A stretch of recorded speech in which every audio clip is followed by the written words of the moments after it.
So hello everyone, आज मैं आपके लिए एक्सप्लेन करूंगी अ मोमेंट बट फॉरएवर का एपिसोड नंबर 10। तो जैसा कि लास्ट एपिसोड में हमने देखा था कि गॉडेस वूशांग सभी मॉर्टल्स की मदद लेकर स्काई रीचिंग टावर को एक्टिवेट कर रही थी, मगर इसमें टांग हुआ ने इंटरफेयर करते हुए फॉक्स क्लैन के कई सारे लोगों को मार दिया। युआनजोंग जानता था कि इविल शैडोज ने उसे कंट्रोल में लिया है, इसलिए वो उसे होश में लाने की पूरी कोशिश कर रहा था। जब टांग हुआ को पता चला कि उसने कई सारे लोगों को मार दिया है तो वो ये सदमा बर्दाश्त नहीं कर पाता और फिर उसने अपनी जान दे दी। युआनजोंग से उसका प्यारा दोस्त छिन चुका था, इसलिए वो हान पर अटैक करने चला जाता है, मगर हान ने उसे और वूशांग को अपनी एम्ब्रॉयडरी ड्राइंग में कैद कर दिया। अब आगे तो ओपनिंग सीन में हम देखते कि हान के एम्ब्रॉयडरी ड्राइंग ने इन दोनों को दूर कर दिया था, इसलिए युआनजोंग उस ड्राइंग पर अपने डिवाइन हैंड से अटैक कर देता है, मगर उसके अटैक से तो इवल स्पिरिट जाग गया। वूशांग उसे बताती है कि तुम्हें इस इवल स्पिरिट से बच के रहना होगा, और तभी युआनजोंग के सामने एक विशाल इवल स्पिरिट आ जाता है। वो युआन पर अटैक करने की कोशिश कर रहा था। इधर वूशांग भी उस ड्राइंग पर अटैक करने लगी, लेकिन तभी वहाँ पर डिवाइन लॉर्ड ताई की सोल आ जाती है। वो वूशांग को समझाते है कि ड्राइंग पर अटैक करने से इवल स्पिरिट को मारा नहीं जा सकता, उल्टा वो तो और ज्यादा भड़क जाएगा। इधर वूशांग तो ताई की स्पिरिट फॉर्म को देखकर काफी ज्यादा चौंक गई थी। वो कहते वूशांग, हान ने मुझे डिवाउर कर लिया है और मेरी ही मैजिकल पावर का यूज करके उसने इस ड्राइंग को रिफाइन किया। मेरे पास अब बस थोड़ा सा ही सोल कॉन्शियसनेस बाकी है। वेल, इस डबल साइडेड एम्ब्रॉयडरी में हान की पास्ट लाइफ का कर्मा छुपाया गया है। उसका कर्मा ही इवल स्पिरिट में बदल चुका होगा, और अब मैं अपनी बची हुई पावर का यूज करके उस इवल स्पिरिट का सोर्स ढूंढने में तुम्हारी मदद करूंगा। बस एक बार वो सोर्स मिल जाए, फिर तुम इस ड्राइंग को ब्रेक करके आजाद हो सकती हो। जिसके बाद लॉर्ड ताई के सोल पार्टिकल्स उस ड्राइंग में समाने लगे। वो पार्टिकल्स उस ड्राइंग को ग्लो कर रहे थे ताकि वूशांग को इवल स्पिरिट का सोर्स मिल जाए। तो अब वूशांग युआनजोंग से कहने लगी कि तुम बस थोड़ी देर के लिए उस इवल स्पिरिट को बिजी रखो और मुझे बताओ कि वो एग्जैक्टली कैसा दिखता है। तो युआनजोंग बताता है कि ये एक बहुत ही विशाल मॉन्स्टर है और इसकी पूरी बॉडी से बर्निंग फायर रिलीज हो रही, साथ ही ये हमारी सोल पर भी ब्रीथ फायर से अटैक कर सकता है। अब युआन ने जो भी डिस्क्रिप्शन बताया था उसे ड्राइंग पर मैच करते हुए वूशांग सीधा हान की एक मेमोरी में पहुंच गई, जहां पर हान को एक डीमन बोलकर जिंदा जलाने ले जाया जा रहा था। वहां पर एक मास्टर हान की मैजिकल स्किल को इवल पावर का नाम देते हुए उसे बर्न करने लगा। तो वूशांग तुरंत ही जाकर उस फायर को बुझाने की कोशिश करने लगती है, लेकिन उसे पता चल जाता है कि वो पास्ट को बदल नहीं सकती। इधर वो मास्टर कह रहा था कि इस चुड़ैल ने जिस घोस्ट किंग ड्राइंग को बनाया था मैंने उसे सील्ड कर दिया है। तो वो सभी लोग उसे थैंक यू बोलने लगे। इधर युआनजोंग अपनी डिवाइन हैंड की पावर का यूज करते हुए इस बीस्ट को आइसबर्ग में ट्रैप कर देता है। वहीं दूसरी तरफ वूशांग को पता चला कि हान को पास्ट लाइफ में घोस्ट किंग ड्राइंग बनाने की वजह से जलाकर मार दिया था, मगर अभी भी उसे इवल स्पिरिट का सोर्स नहीं मिलता, इसलिए वो हान की एक और मेमोरी में चली गई। हान उसे देख नहीं पा रही थी, वो तो बस अपनी एम्ब्रॉयडरी में बिजी है कि तभी वहाँ पर हान की छोटी सिस्टर आचू पहुंच जाती है। आचू को हर रोज विलेज के बच्चे बुली किया करते थे क्योंकि वो समझते कि हान एक डीमन है, जबकि ऐसा बिल्कुल नहीं था। बस बात ये थी कि हान ने जिस भी चीज की एम्ब्रॉयडरी की उसमें जान आती थी, मगर आचू को लगता था कि ये सब डिमोनिक पावर्स की वजह से हो रहा। वो कहती कि तुमने एम्ब्रॉयडरी करना बंद कर देना चाहिए, वरना इस गांव के लोग मुझे सुकून से जीने नहीं देंगे। अच्छा हुआ क्या जानपिंग ने मेरी हेल्प की, उसने बोला है कि वो हमेशा मुझे प्रोटेक्ट करेगा। जिस पर हान कहने लगी कि जानपिंग एक यंग मास्टर है और ये लोग हमारे जैसे गरीब लोगों को हमेशा बुली करते आए, इसलिए तुमने उससे थोड़ा सा दूर रहना चाहिए। मगर आचू उसकी एक नहीं सुनती। अब एक दिन हान की गलती से उस बंदे से टक्कर हो गई और उसकी बातों से हान को पता चल गया था कि वो बंदा बहुत ही ज्यादा बदतमीज है। साथ ही अपने दोस्त को बता रहा था कि कुछ ही दिनों में आचू मेरी मुट्ठी में होगी। तो हान अपनी सिस्टर को इस बारे में बता देती है, लेकिन आचू तो उस पर ही चिल्लाने लगी। वो कहती है कि तुम्हारी वजह से हमारे पेरेंट्स मारे गए और अब तो तुमसे मेरी खुशी भी देखी नहीं जा रही। मैं जानपिंग से प्यार करती हूँ, इसलिए तुम बीच में दखल ना दो। तभी हान उसे समझाती कि अगर वो घोस्ट किंग ड्राइंग को पूरा कर ले तो वो लोग ढेर सारा पैसा कमा सकते हैं, फिर वो आचू की एक अच्छे लड़के से शादी करवा देगी। मगर उस बंदी के सिर पर तो प्यार का भूत सवार था। वहीं दूसरी तरफ इवल स्पिरिट आइसबर्ग से आजाद हो गया। वो अब बड़ी तेजी से युआनजोंग पर अटैक करना शुरू कर देता है। तो उसके अटैक से बचने के लिए युआनजोंग ने एक बहुत बड़ी छलांग लगा दी और उसी वक्त वो देखता है कि उस घोस्ट के बैक पर एक सीजर लगी हुई है। तो तुरंत ही सीजर्स की पेयर के बारे में वो शाम को बता देता है। वो ऊशांग समझ जाती है कि उस सीजर की पैर में इस इवल स्पिरिट का सोर्स होगा, इसलिए वो भी ड्राइंग में सीजर्स को ढूंढने लग गई। अब वो हान की एक और मेमोरी में पहुंच चुकी थी, जहाँ पर हान अपनी सिस्टर को आनपिंग से मिलने जाने के लिए रोक रही थी। वो कहती है कि कुछ ही दिनों में मैं घोस्ट किंग ड्राइंग पूरी करने वाली हूँ, तब हमें टाउन छोड़कर चले जाएंगे। तो आचू ने गुस्से में आकर उस ड्राइंग पर ही हान की सीजर से स्टैप कर दिया। आचू की इस हरकत से वो ड्राइंग अचानक से ग्लो करने लगी। तो आचू ने तुरंत ही जाकर गाँव के लोगों को इसके बारे में बता दिया, और यही रीजन था कि हान को जिंदा ही जलाया जा रहा था, क्योंकि वो लोग सोचते कि हान एक डीमन है। बल्कि बात तो ये है कि हान की सिस्टर ही उसकी मौत के लिए जिम्मेदार थी। अब आचू की इस इन्फॉर्मेशन की वजह से उसे बदले में कुछ गोल्ड कॉइन्स भी मिल गए थे, जिससे वो आनपिंग के साथ अपनी नई जिंदगी की शुरुआत करेगी। और अब ऊशांग हान की एक और मेमोरी में चली जाती है, जहाँ पर हान गॉडेस बनने के बाद एक बार फिर से टाउन में वापस आ गई थी, जहाँ पर आचू अब काफी ज्यादा बुरी हो चुकी है। इनफैक्ट वो तो डेथ बेड पर थी। हान उससे पूछती कि बताओ तुमने मेरे साथ ऐसा क्यों किया? तो आचू कहती है अच्छा तो तुम अभी मुझे मारने वापस आई हो। जिस पर हान कहने लगी कि बताओ तुमने मुझ पर डीमन होने का झूठा इल्जाम क्यों लगाया था? जिस पर आचू कहने लगी कि बचपन से ही तुम्हारी वजह से मेरी लाइफ डिस्ट्रॉय हो गई। लोग मुझे डीमन की सिस्टर बुलाया करते थे, इसलिए मैंने तुम्हारे बारे में सबको बता दिया कि तुम एक डीमन हो। मैं हमेशा तुम्हारी परछाई में जीती आई हूँ, इसलिए तुम्हारे साथ जो हुआ वो तुम डिजर्व करती थी। और इतना कहकर आचू की वहीं पर मौत हो जाती है। ये देखकर हान काफी ज्यादा गुस्सा हो गई। उससे कह रही थी कि तुम इतनी आसानी से मर नहीं सकती। बताओ मैं अब इस नफरत का क्या करूँ जो तुम्हारे लिए मेरे दिल में है। और अब उसे उन सभी लोगों के विजन्स आने लगे जिन्होंने हान को टॉर्चर किया था, और हान की इसी नफरत ने इवल स्पिरिट को जन्म दिया। ऊशांग को भी हान के लिए बहुत ज्यादा बुरा लग रहा था, मगर वो चाहकर भी पास्ट को बदल नहीं सकती थी। और उसी वक्त ऊशांग को हान की उस ड्राइंग में सीजर्स नजर आती है। वो युआन जोंग से कहने लगी कि तुम्हें कुछ भी करके उन सीजर्स को बाहर पुल करना होगा। तो जोंग तुरंत ही उस इवल स्पिरिट के पीठ पर कूद जाता है, और अब वो दोनों एक साथ ही उन सीजर्स को बाहर खींचने लगे। थोड़ी देर में वो दोनों सीजर्स बाहर आ चुकी थी, जिससे वो इवल स्पिरिट मारा जाता है। इन दोनों ने मिलकर हान के बैरियर को ब्रेक कर दिया था, जिससे वो दुनिया अचानक से कोलैप्स होने लगी। वहाँ पर डिवाइन लॉर्ड टाहे का एक सोल पार्टिकल अभी भी जिंदा था। तो ऊशांग और युआन जोंग उनका शुक्रिया अदा करने लगे, क्योंकि उनकी मदद के बिना उस बैरियर को ब्रेक करना मुश्किल था। इधर हान पूरे टाउन पर अटैक कर रही थी।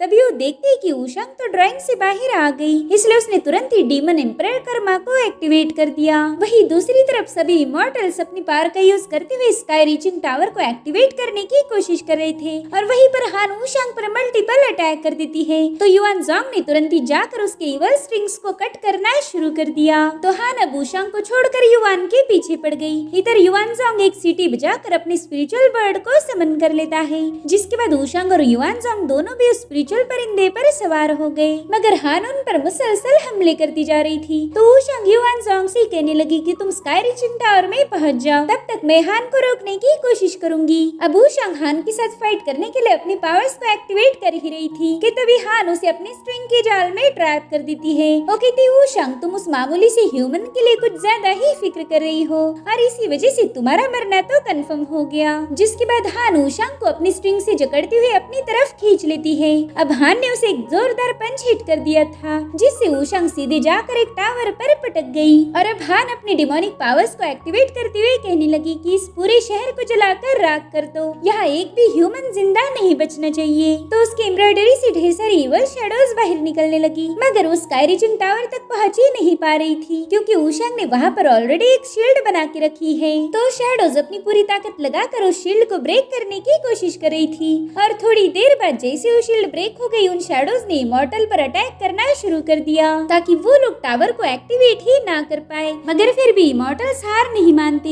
इधर हान ऊशांग को पूरी तरह से जकड़ चुकी थी। वो कहती ऊशांग जरा देखो अपनी इस दुनिया को, यहाँ पर अब कोई जिंदा नहीं बचने वाला। मैं चाहती हूँ कि तुम भी इवल शैडोज के सामने घुटने टेक दो। इधर ऊशांग देखती कि हान ने कई सारे मासूमों को मारना शुरू कर दिया है। वहीं पर इमॉर्टल सभी भी ऊशांग के सपोर्ट में थे। तो ऊशांग अपनी गोल्डन बॉडी को एक्टिवेट कर देती है। अगर उसने इस पावर को एक्सट्रीम लेवल तक यूज किया तो उसकी बॉडी बर्स्ट होने का भी खतरा था, मगर ऊशांग इस दुनिया को प्रोटेक्ट करने के लिए खुद को सैक्रिफाइस करने से भी पीछे नहीं हटती। और फिर उसने एक ही ब्लास्ट में हान की पावरफुल स्ट्रिंग से खुद को आजाद कर लिया। हान कहने लगी कि ऊशांग वाकई तुमने तो बेवकूफी की हद पार कर दी है। तुम इन कीड़ों के लिए अपनी इमॉर्टल बॉडी सैक्रिफाइस करने के लिए भी तैयार हो। जिस पर ऊशांग कहती है कि चाहे मेरी सोल भी डिस्ट्रॉय क्यों ना हो जाए, मैं तुम्हें इस दुनिया को तबाह नहीं करने दूंगी। दूंगी। और फिर इन दोनों में दोबारा से फाइट शुरू हो गई। इस बार वुशांग ने हान को तगड़ी टक्कर दी थी। वो कहती कि इस दुनिया पर हम सभी का अधिकार है, तो तुम इन लोगों को मारने वाली कौन होती हो। उसकी बातों से हान काफी ज्यादा भड़क जाती है, तो उसने एक बार फिर से वुशांग पर एक पावरफुल अटैक कर दिया। इधर युआनज़ांग अपनी डिवाइन एरो का यूज करके टावर के आसपास मौजूद इवल शैडोज को खत्म करना शुरू कर देता है। तब तक इमॉर्टल्स ने टावर के मेन पोर्शन को ओपन कर दिया था, तो युआनज़ांग तुरंत स्काई रीचिंग टावर में जंप लगा देता है। इधर वुशांग अपने सेलेस्टियल रेल्म के एक मैकेनिज्म को बाहर निकालते हुए उसे हुक्म देती है कि तुम इसे हैंडल करोगे। तो वहाँ पर तुरंत एक बहुत बड़ा मैकेनिज्म हान के सामने कूद गया। हान कहती अच्छा, तो अभी टीन का डिब्बा मुझे रोकेगा, चलो कोई नहीं, मैं थोड़ी देर इसके साथ भी टाइम पास कर लूंगी। अब वुशांग मौका देखकर तुरंत स्काई रीचिंग टावर में पहुंच जाती है। वो युआनज़ांग से कह रही थी कि मेरा मैकेनिज्म हान को बस थोड़ी देर के लिए ट्रैप रखेगा, तो हमें जल्दी करनी होगी। जिसके बाद वो हेवन के डेटी से रिक्वेस्ट करती है कि प्लीज इस टावर को हेवन में आने की परमिशन दीजिए। इधर सभी इमॉर्टल्स अपनी पूरी एनर्जी का यूज करके उस टावर को बंद होने से रोक रहे थे। वही दूसरी तरफ वुशांग का मैकेनिज्म हान के मुंह पर एक पंच मारने चला जाता है, मगर हान तो एकदम रिलैक्स थी। जिसके बाद वो एक ही सेकंड में अपनी स्ट्रिंग्स को एक्टिवेट कर देती है। उन स्ट्रिंग ने उस मैकेनिज्म को पूरी तरह से जकड़ लिया था। इधर टावर भी फुल्ली एक्टिवेट हो जाता है, जिससे वुशांग और युआनज़ांग हेवन की तरफ जाने लगे। ये बात तब तक हान को भी पता चल गई थी, तो उसने तुरंत ही अपने एक्सट्रीम पावर्स को एक्टिवेट करते हुए उस मैकेनिज्म पर मेटियोर की बारिश करना शुरू कर दी, जिससे थोड़ी देर में वो मैकेनिज्म डीएक्टिवेट हो गया था। तो अब हान भी तुरंत ही उस टावर में एंटर करती है। इधर वुशांग की हालत काफी ज्यादा कमजोर हो गई, तो युआनज़ांग उसे संभालने लगा। वो कह रही थी देखो नया सवेरा होने वाला है, थोड़ी देर में तुम्हारा डिवाइन हैंड तुमसे अलग हो जाएगा, कहीं तुम्हें डर तो नहीं लग रहा। जिस पर युआनज़ांग कहने लगा कि मेरे साथ तुम हो, तो बोला फिर मुझे किस बात का डर, अगर हम दोनों इस बैटल में सरवाइव कर पाए तो वादा करो कि तुम हमेशा मेरे साथ रहोगी, और अगर इस बैटल में तुम्हें कुछ हो गया तो मैं भी तुम्हारे साथ अपनी जान दे दूंगा।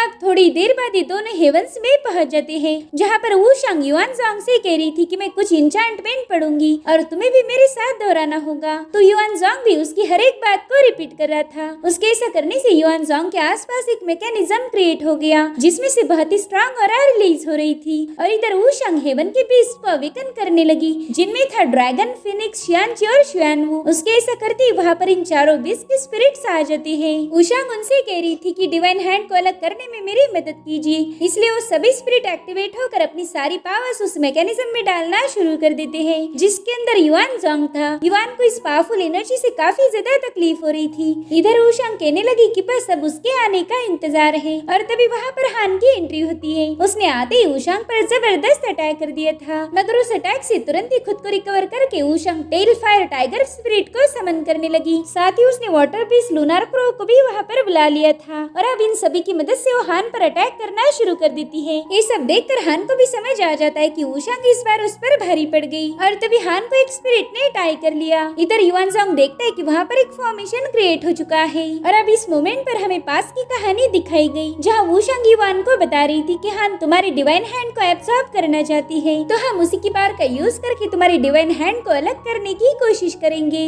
इस प्रोसेस को पूरा करने के लिए हमें 4 स्पिरिट बीस्ट की जरूरत पड़ेगी, और मैं अकेली 3 बीस्ट को तो हैंडल कर लूंगी, मगर फिनिक्स को संभालना मुश्किल होगा, इसीलिए हमें हान के आने तक का इंतजार करना होगा। जैसे वो हेवन में आ जाए हम उसी की पावर से फिनिक्स को कंट्रोल करेंगे। इधर हान को भी समझ आ गया था कि वुशांग ने बड़ी ही चालाकी से उसे ट्रैप कर उसी की पावर का यूज किया है, जिससे वो वुशांग पर काफी ज्यादा भड़क गई। अब वुशांग डिवाइन हैंड को हुक्म देती कि जल्दी से उस बॉडी से सेपरेट हो जाओ। उसके ऐसा कहते ही युआनज़ांग का डिवाइन हैंड गायब होकर अपने ओरिजिन में चला गया, जिससे युआनज़ांग बेहोश होकर नीचे गिर गया था। वहीं पर हम हान को देखते जिसने अपनी पूरी ताकत लगाकर खुद को आजाद कर लिया। वो कह रही थी कि ये डिवाइन हैंड मेरा है, और अब वो बड़ी तेजी से डिवाइन हैंड की तरफ जाने लगी। तो वुशांग भी उसे रोकने के लिए आगे बढ़ती है, मगर हान कह रही थी कि वो मॉर्टल तुम्हारी कमजोरी है, तुम तो कभी भी मुझे रोक नहीं सकती। जिसके बाद वो तुरंत ही युआनज़ांग पर अटैक कर देती है। तो अब युआन को बचाने के लिए वुशांग को वापिस आना पड़ा। उसने जैसे तैसे हान के अटैक को तो डिस्ट्रॉय कर दिया था, मगर अब वो हान की डिवाइन हैंड को हासिल करने से रोक नहीं सकती थी। इधर हान उस डिवाइन हैंड को अपनी इवल पावर का यूज करके जकड़ लेती है। वो कह रही थी कि ये डिवाइन हैंड एक ही सेकंड में मेरी इवल शैडो क्लैन को तबाह कर सकता था, मगर अब यही हमारी इवल क्लैन शैडो का बेस्ट वेपन बनेगा। और तभी हान को पुरानी बातें याद आने लगी, जहाँ पर सभी लोग उससे नफरत करते थे। वो कहती चाहे मैं गॉड बनूं या डेविल, मैं अपनी नफरत को कम नहीं कर सकती। इस दुनिया ने मुझे बेवजह टॉर्चर किया, तो आज मैं इस दुनिया को उसकी वही नफरत वापस कर दूंगी। जिसके बाद उसने वहाँ पर केओस का एक तूफान बनाया। वो कह रही थी कि मैं तीनों रेल्म को डिस्ट्रॉय कर दूंगी और अब वो डिवाइन हैंड को भी मैनिपुलेट करने लगी, जिस वजह से हेवन में तबाही मचना शुरू हो गई। इधर युआनसांग कहता है कि ये तो डिवाइन हैंड का यूज करके थोड़ी देर में सब कुछ बर्बाद कर देगी, जिस पर वुशांग कहने लगी कि हमें कुछ भी करके उसने बनाई हुई डिस्ट्रक्शन के फॉर्मेशन को रोकना होगा। वो फॉर्मेशन ही डिवाइन हैंड की पावर का यूज कर रहा है। इधर हान जोर जोर से हंसते हुए वुशांग से कह रही थी कि प्लीज मुझे गलत मत समझना, इस दुनिया में बहुत ज्यादा दर्द है तो मैं सभी को खत्म करके उन्हें सफरिंग से आजाद करना चाहती हूँ। जिस पर युआनसांग गुस्से में कहने लगा कि तुम नफरत में इतनी अंधी हो गई कि तुम्हें कुछ भी नजर नहीं आ रहा। अगर तुमने तीनों रेल्म्स को डिस्ट्रॉय कर दिया तो तुम भी जिंदा नहीं बचोगी। इधर गॉडेस वुशांग भी अपनी एक्सट्रीम पावर्स को एक्टिवेट कर देती है। वो कह रही थी कि हान चाहे मुझे अपनी जान ही देनी क्यों न पड़े, मैं तुम्हारा प्लान कभी सक्सेसफुल नहीं होने दूंगी। और अब ये दोनों मिलकर हान पर अटैक करना शुरू कर देते हैं और तभी वुशांग देखती है कि उनकी मदद करने के लिए सेलेस्टियल रेल्म के लोग भी पहुंच चुके हैं। वो कह रही थी कि हम इस डिवाइन हैंड को किसी भी कीमत पर गलत हाथों में नहीं जाने देंगे। वुशांग कहने लगी कि ये तो हेवनली डेटीज है, शायद अब हम हान को हरा पाएंगे। उसी वक्त हान ने एक बार फिर से अपने एक्सट्रीम पावर को एक्टिवेट कर दिया और इसी के साथ एपिसोड यहीं पर एंड हो जाता है। Thank you so much for watching.